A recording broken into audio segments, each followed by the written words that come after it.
so here's the example now of, like I mentioned, we already have our wire buried, but we've got a wire that's coming from one direction, we've got our fixture in between, and then we've got our wire that's gonna go out to our next fixture.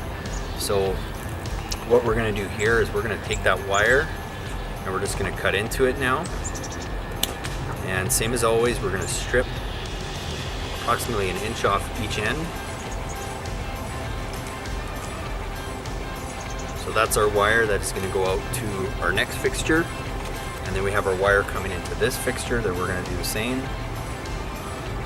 Strip the ends off that. And then as you're looking at your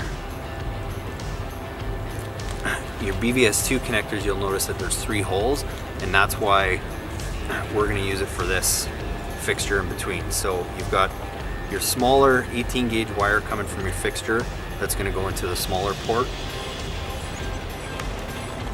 And you push that all the way in, and then you've got your wire that's coming in from your last light, and you're going to push that all the way in.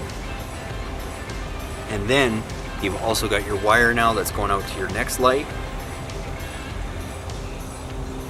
and you're going to push that all the way in, and then you're going to snap that down tight, and then you should still have 3 wires left. You've got your 18 gauge wire from your fixture, you've got your line coming in, and you've got your line going out.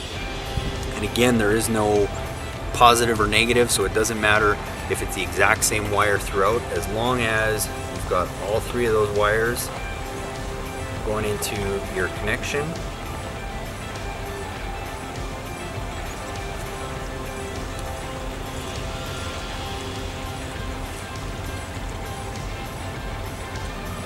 Snap those tight. Those wires aren't coming out, and now you go and bury those wires and you've got your connections done.